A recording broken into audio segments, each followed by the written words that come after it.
Gua, wah ini anak mati nih. Rem gue belum. Dia sampai kakinya gua udah turun-turun tuh.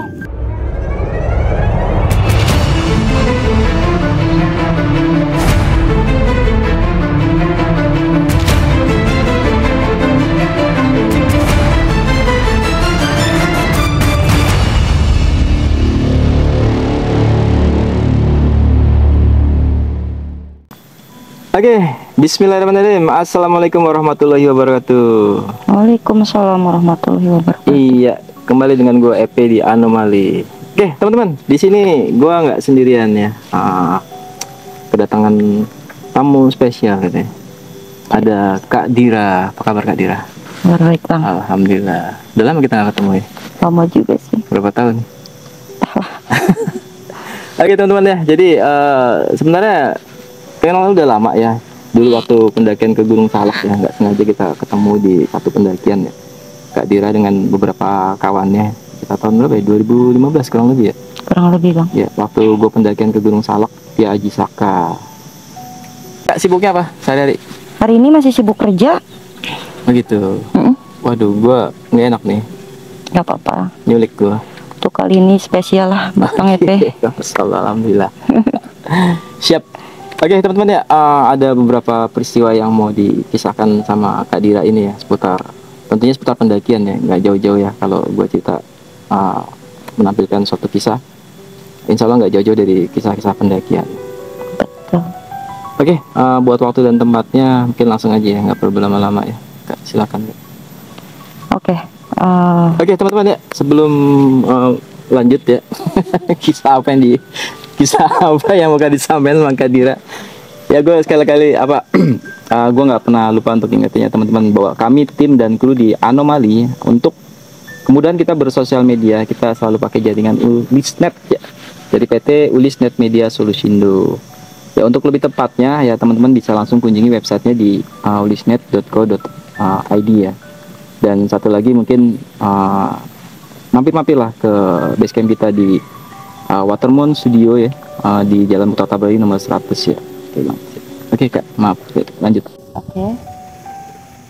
Jadi ceritanya dimulai dari ini ya bang. Waktu itu kita tuh lagi pada nongkrong di kios gue. Jadi dulu gue punya kios kecil ya.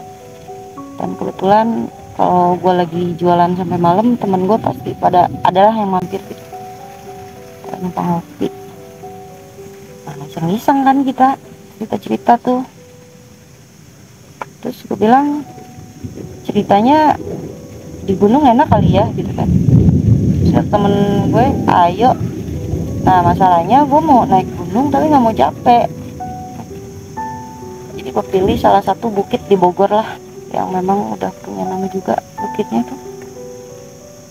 Pergilah kita tuh. Kita pergi 5 orang ya. 2 cewek, 3 cowok. Kita boncengan. Nah itu jalanlah kita jam berapa ya, udah mau jam 12 malam bang. Emang dasarnya orang-orang gabut kali ya. Itu jalan selalu di belakang ikutin, karena yang lain udah tahu juga sih lokasinya tempatnya. Yang kita jalan aman tuh, selama kita jalan aman. Nah pas kita masuk ke bukit ini, di situ mulai ada trouble dikit-dikit, karena memang ada 2 orang temen gue yang bener-bener apa ya dibilang ya, orangnya agak terlalu ini ya, sompral. Itu dari awal kita naik tuh, dari pas yang jalan jelek dia udah ngomongnya udah teriak-teriak lah gitu kan, bilang kata-kata umpatan lah gitu. Terus gue bilang sama temen gue tuh yang namanya si Edo, Dok pelan-pelan deh, gue bilang temen lu parah tuh gitu. Karena memang itu bukan temen gue bang, jadi dia temennya si Aldo ini kan. Yang temen gue ini cuman si Aldo sama si Nopi, cewek tuh. Nah begitu ya susah sih, dia udah bakat emang kelakuannya gitu. Oh ya udahlah, gue naik jalan. Memang itu kan jalannya, jadi dari si bukit dari si bukit itu masih, gue milih yang paling ke belakang bang. Jadi di situ ada tempat campgroundnya juga, lumayan enak lah. Gue cari-cari kopi sampai mentok. Motor temen gue aja yang satu sampai udah nggak kuat naik kan. Ya gue putusin tuh, hampir ke warung, dan kebetulan ada bapak-bapak lagi nongkrong. Pak, bilang ada kopi nggak? Oh ada katanya. Udah, kita putusin ngopi di situ. Kita cerita-cerita nih, cerita-cerita soal jualan, karena memang kita kan basicnya para jualan ya, orang dagang. Temen gue ini yang satu nih ngomongnya malah ngelantur ke sana sini gitu kan. Lu tahu cari tuyul di mana nggak, kata dia gitu. Begitu. Oh, gue bilang cari tuyul, ngapain lu cari tuyul, kata. Zaman sekarang buat jadi kaya tuh susah, kata dia gitu. Elah, emang lu males kerja aja, gue gituin. Udah gitu pergilah dia tuh ke belakang. Mau ngapain, gue gituin. Mau kencing gua. Oh ya udah, tuh dia udah nggak bisa diem bang di situ tuh. Jadi kayak orang apa ya, cowok apa cicilan gitu kan. Dia udah jalan ke belakang, naik lagi, turun lagi ke warung. Begitu tiba-tiba dia udah mulai agak rese tuh kan. Dia pesan mie waktu itu. Bang, gue pengen pesen mie dong, katanya. Tapi gue pengen pesen mie nya telurnya 4. Ya udah deh, sepati lu lah gitu kan. Dia makan mie. Udah gitu gue pikir udah tuh dia udah nggak bakal bikin masalah lagi kan. Gue lagi enak-enak makan mie juga kan. Dir, lu yakin tuh habis mie lu? Ya habis lah, gue lapar. Udah buat gue aja, katanya. Dalam hati gue baru kenal lu loh. Udah sombong gitu kan. Tapi ya udahlah, ya udah lu masih mau nih, ambil aja, gue gitu. Dia ambil makanan gue. Di situ dia mulai cerita ngelantruk sana sini sampai dia bilang kayak gini, gue tuh kalau ada kuntilanak di sini, katanya, mau gue kencanin. Rokes ya. Udah mulai rokes parah. Yakin lu mau lu kencanin? Iya, kata dia gitu. Kalau ada, tapi dengan catatan kuntilanaknya yang masih baru-baru ya, masih bersih ya, katanya gitu. Gue bilang, ada ya kuntilanak baru. Ada. Akhirnya gue bilang, oh ngomong lu udah ngaco, gue bilang. Lu tahu kan ini di mana, gue gituin. Biarpun ini cuman bukit, tapi kan lu tahu ini masih punggungan Gunung Salak lah gitu kan. Terus kata dia gini, ya emang kenapa, gue Jawara, kata dia. Jawara Banten, dia bilang kan. Oke deh Jawara, gue gituin dia yang punya Jawara. Akhirnya gue ngomong tuh sama si Edo ya, Dok, lu dapat teman kayak gini dari mana sih? Ya lu juga yang salah, katanya. Lu ngapain ngajak dia ke sini, katanya. Kan gue nggak tahu, gue baru kenal juga hari ini, gue gituin kan. Ya dia emang kayak gitu orangnya. Udah tuh, nggak lama sih bang, gue di situ bang, paling sekitaran 2 jam ya. 2 jam, karena paginya juga waktu itu gue harus pergi belanja tuh ke Parung. Akhirnya gue bilang cabut yuk, balik yuk. Pas balik dia masih kayak gitu tuh, masih nyablak yang enggak ya. Gue bilang, kalau di sini ada tempat pesugihan nggak ya, kata dia. Nggak tahu dah, dia bilang. Gue tanya bapaknya aja tuh, penjaga warung, dia orang sini asli, gue nggak tahu. Kalau ada pesugihan di sini gue mau deh, katanya. Oh udah, gue bilang, ini orang kenapa ya kayak gini ya, mau balik gak, gue gituin. Dia bilang, iya gue mau balik, tapi gue mau tanya dulu ke bapak, di sini ada tempat pesugihan nggak?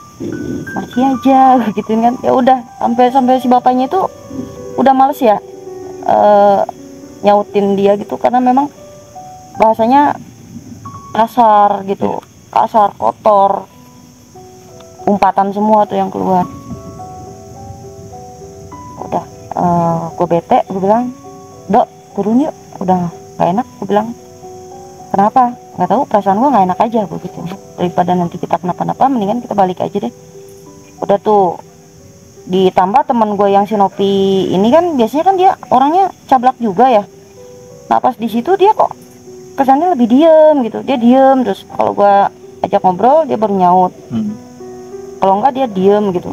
Bilang, ini teman gue kenapa ya? Temennya kan. Ya di situ makin bikin suasana jadi nggak enak dong. Suasana nggak enak. Nah kita turun itu kita ngelewatin jalan spasial motor bang, bawahnya tuh lumayan jurang juga kan. Harusnya kita fokus kita tuh ke jalur gitu, tapi teman gue masih tetep tuh, kalau ada pocong gue lindas nih, gue tabrak, kata dia gitu kan. Gak guna banget kan biasanya kayak gitu. Gue gituin ya orang, nyebelin banget ya. Udah jalan Nah disitulah bang tuh mulai cerita itunya ya. Jadi kita di jalur itu ada pohon satu, pohonnya lumayan gede, tapi gua nggak tahu ya itu pohon apaan ya, pasti gede gitu. Nggak, kalau dibilang halu mungkin itu nggak halu, karena itu sosok sempat ngikutin gua juga gitu. Waktu itu gua lihat ke pohon, gua bilang itu merah-merah apaan ya.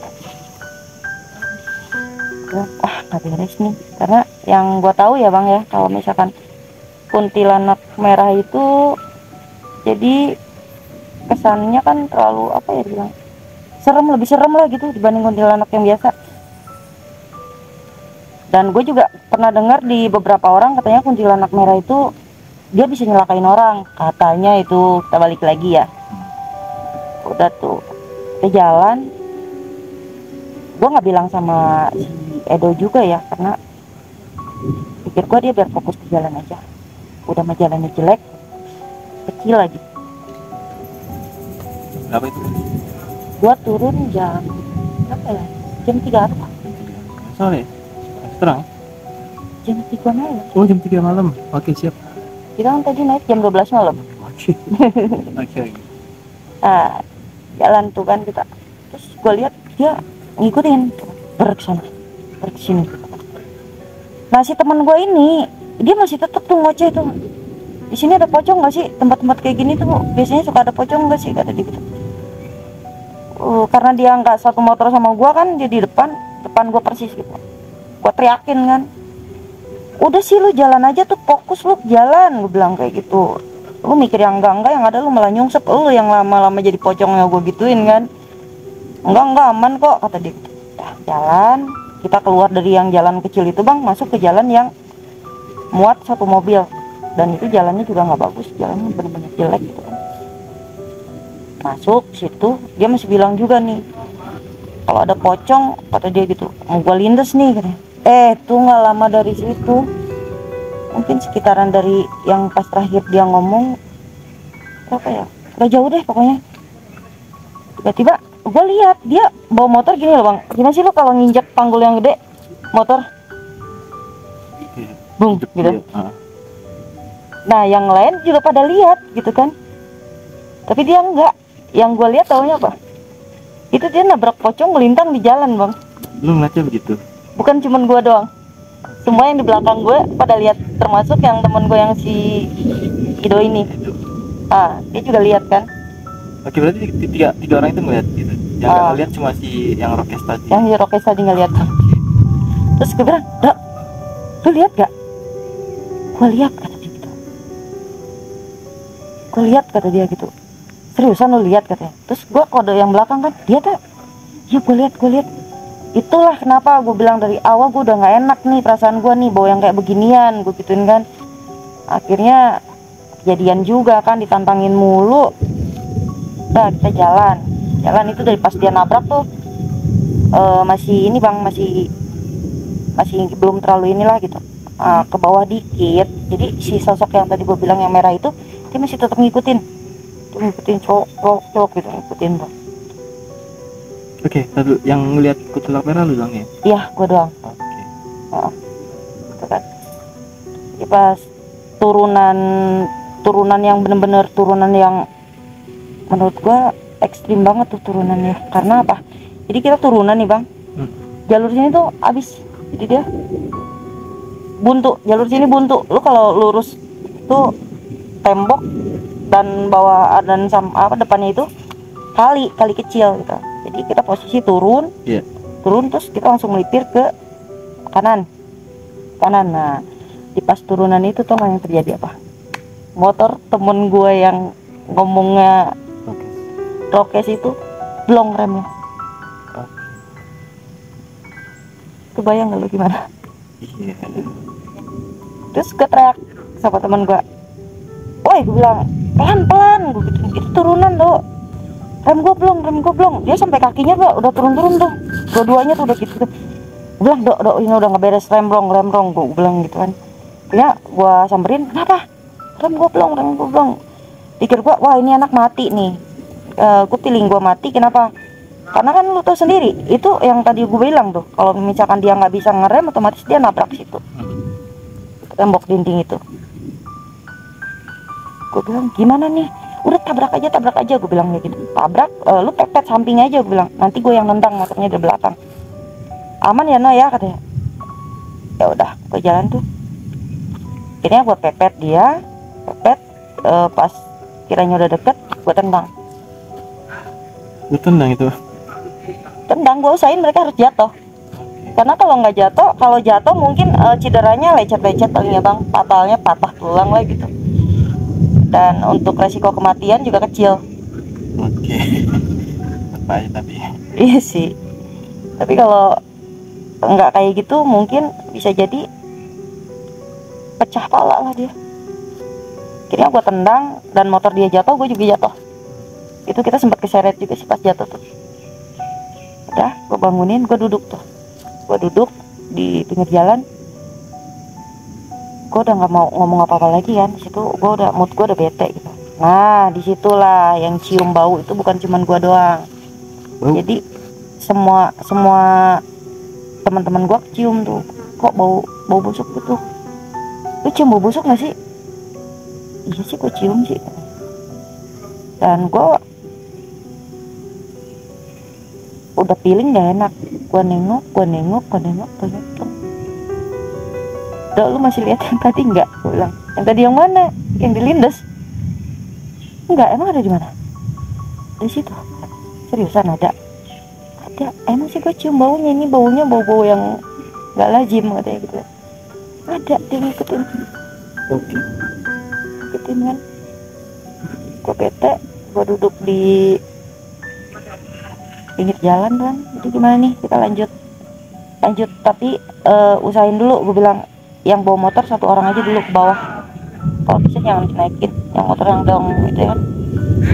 Nah, akhirnya kita setting dulu motor tuh ke bawah, semua pada jalan kaki ke bawah. Gue masih lanjut jalan tuh bang. Nah dari perjalanan ini, jadi si teman gue aja udah mulai aneh nih bawa motornya nih. Jadi tiba-tiba dia ke kanan sendiri, ke kanan lagi. Akibat jatuh mungkin. Bisa jadi mungkin gitu kan, tapi dia ke kanan mulu. Nah gue bilang kayak gini, ini nggak bakal beres nih, gue takutnya dia mati di jalan. Jadi kita motor kita pepet dia, jadi dosa kan dia di kiri, kalau misalkan dia ke kanan lagi kita jaga gitu kan. Udah tuh, nah selama dipepet itu masih aman, jalan kita kan, jalan sampailah ke daerah Cipaku Bogor ya bang, daerah Cipaku Batu Tulis itu. Nah si sosok itu dia nggak jauh, gue lihat. Yang mana nih? Yang darah merah? Yang putih. Oh yang putih. Oke. Kuntilanak merah nggak ada tuh waktu itu. Gue udah ngeliat lagi. Nah, ada lagi tahu? Iya, gue sepanjang jalan kata si Ido, sepanjang jalan gue memang cium baunya. Itu baunya nggak hilang. Jadi gimana sih bang? Lu pernah nggak ngalamin? Lu jalan di belakang truk yang ayam gitu kan? Iya. Banyak gitu sih. Tapi kan itu jelas ada truknya gitu kan? Iya, anak buat buahnya. Nah terus pas kesini-sininya bau-baunya tuh udah mulai aneh, kayak macam bau telur busuk, bau telur busuk banget. Udah kan, gue bilang pada pulang ke rumah gue aja dulu deh, gak usah pada pulang ke rumah lu, gue gituin kan. Lagian dia kan lecet-lecet, ntar obatin aja dulu di rumah gue. Oh ya udah katanya. Akhirnya pada pulang tuh ke rumah gue, dan sosok itu ngikutin kita sampai rumah. Oke. Poci sama yang merah. Oh merah ada lagi. Merah ada lagi, itu di rumah. Sampai ke rumah dia ngikutin, karena gimana sih kalau rumah kita tiba-tiba suasananya berubah gitu kan, kita pasti tahu dong. Itu gue ngerasain rumah gue tuh kayak anyep, sepi, tapi suasananya nggak enak. Kayak apa ya dibilangnya ya? Kayak saat ini ya? Ternyata nggak. Kayak saat ini. Jadi nggak enak banget gitu kan. Terus perasaan gue kok was-was banget gitu. Akhirnya gue maksain, gue bilang gue tidur duluan ya, karena besok gue mau belanja nih. Oh ya udah. Gue masuk kamar, di kamar gue lihat. Jelas banget kamar gue, dia lagi berdiri di pojokan. Sosok pocong ini bang. Bilang anjir itu ngikut gue. Masalah temen gue, kenapa gue yang diikutin gitu. Mungkin karena gue yang lebih peka juga ya dibanding teman-teman. Akhirnya gue inisiatif nih bang, gue ke belakang, gue ngambil garam kasar, gue coba buat apa, tebarin tuh dari depan sampai ke belakang, bahkan kamar gue juga gue sebarin. Nah dari pas itu udahlah mulai nggak ada, dan kita cerita lagi nih. Gue datang lagi karena gue nggak bisa tidur, gue bikin kopi kan, gue cerita, gue bilang, Nop, lu kok tumben sih diem aja, gue lagi ada masalah. Biasanya lu kalau ada masalah lu cerita sama gue. Enggak, gue lagi pusing aja, kata dia. Lu tahu nggak, gue tuh lagi isi 4 bulan.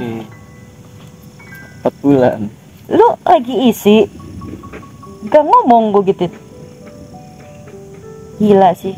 Ya wajar lah kita digangguin, gue gituin. Yang satu mulutnya rokes, yang satu lagi hamil muda, kelar dah. Itu ngaruh ya? Katanya sih gitu, tapi gue nggak tahu juga. Belum ngalamin bang.